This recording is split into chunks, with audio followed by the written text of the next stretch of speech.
In this video, we'll discuss what looking older than your age means in face reading and what to consider when addressing it. Enjoy. Hey everybody, welcome back to another face reading tutorial. Today we're going to talk about a question that is asked quite a bit, which is, what does it mean when a person, or myself, looks older than their age and it's noticeable? Someone who looks noticeably older than their age.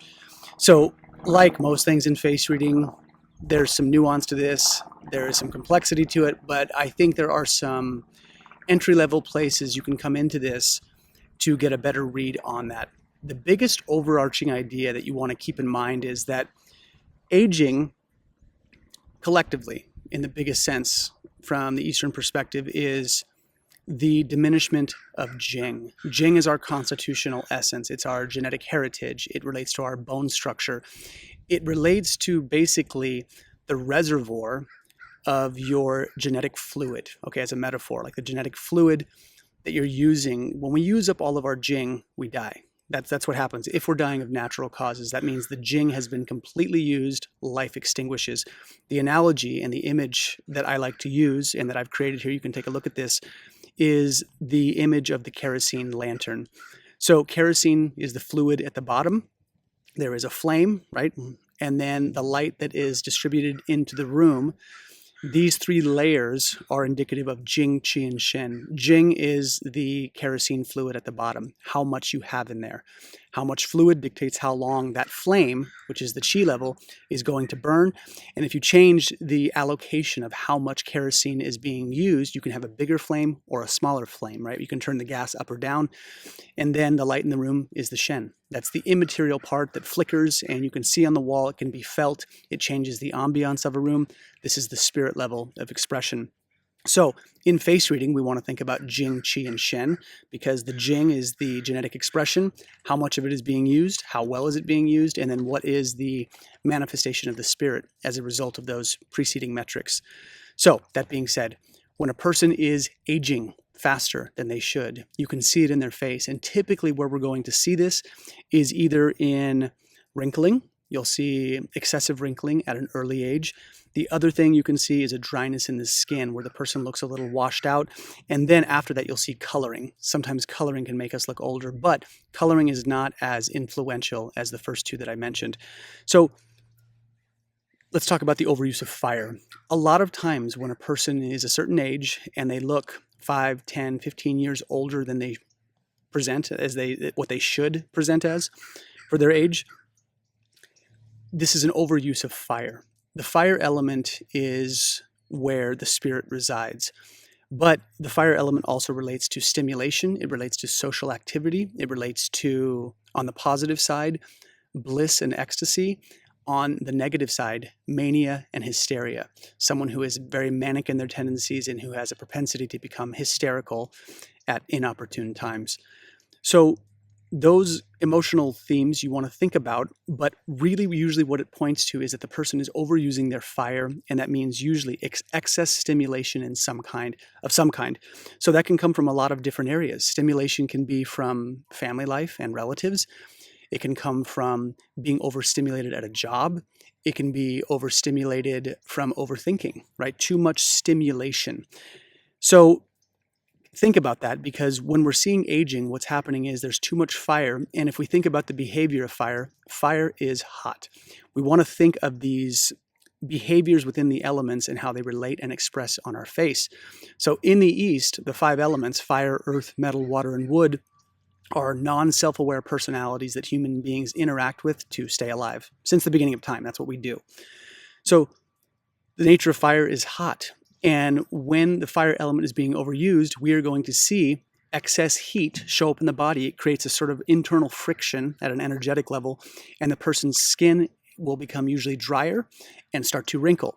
So if you think about fire environments in terms of feng shui, like a desert, it's a dry, hot place, and there are cracks in the desert floor. And bushes are dry, right? Everything is just dry and arid, and that's how it rolls. And when we see these metrics, we see that early wrinkling, there's too much heat in the system, and therefore wrinkles are showing up earlier than they should. So you've got to pay attention to that. You've got to think that there's an overstimulation, and It also points to the nature of yin and yang in relation to fluids and the materials in the body. The fluid in our bodies, part of what gives us glowing skin, what makes us look youthful, is having appropriate yin. So when a person looks good for their age, right, they can be 45 years old, but they look great for 45. We're all going to age. We're all going to show our age, but that means that they are using their yin well, the fluid in the body. The yang is the fire. It's the bioelectricity. So if you think about this relationship between fluid in the body, the water and the synovial fluid and all of the fluids inside of us, and then the bioelectricity and how that bioelectricity guides fluids through the body. So fluids and blood don't move without bioelectric current pulling it along. This is the nature of qi and blood being married in Chinese medicine. They need each other. So if we're seeing that aging happening very quickly, what's happening is the fluids are being burned up a little too fast. We're using too much of our yin, not enough stillness, not enough tranquility, not enough pausing, not a cool enough and calm enough mind. That's where this happens. And when fluids dry up, things dehydrate and we get wrinkles. So this is the nature of what I want you to think about in terms of elements. Now, the other thing you have to think about that I said at the beginning was the texture changes in the quality of the skin. So when the skin changes and it gets dried out, the facial skin relates to the lung function. And you can see this correlation very quickly.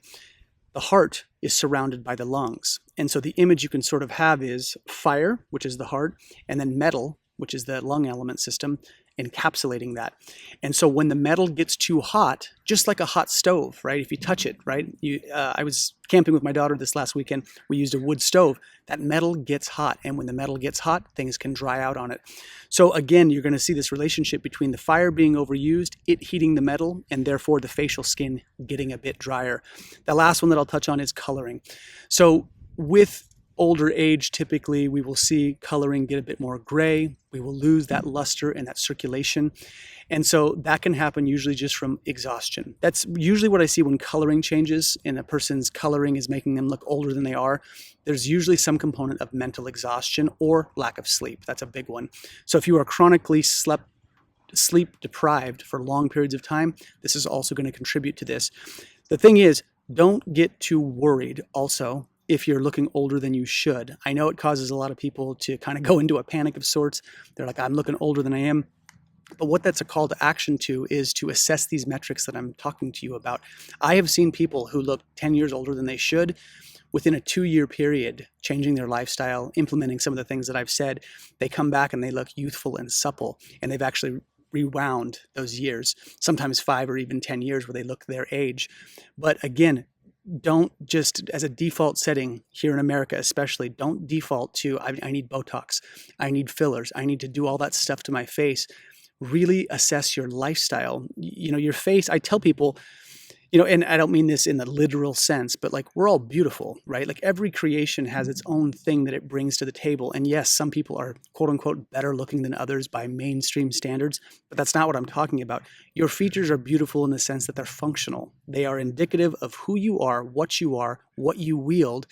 And I personally think in this day and age, that should be celebrated. There's only one of you. There's only one of me. And if you keep that idea at the forefront, it gives you an access point to not just start cutting up your face, putting things in that you can never take out, and changing the geography of your face forever, which is oftentimes where people get into problems because they change their face and they realize, that wear and tear that I did have, I actually liked some of that. And once it's done, you can't change it. And some people are like, no, I don't like my wear and tear. But what I invite people into is, if you're seeing early wear and tear, you are seeing early aging, you've got to assess your life. You got to slow down. You got to stop using so much fire. You've got to be a bit more tranquil. Start paying attention to the fluids in your body. Are you being hydrated? Are you taking electrolytes? Are you taking time to let those fluids accumulate so there's a nice balance between the bioelectricity in your body and the water, the fluid? Those two things, that yin and yang balance, is what really is indicative of how we age and how we look as we age. So hopefully you found some value in this. If you've got questions, please put them down below. Thanks.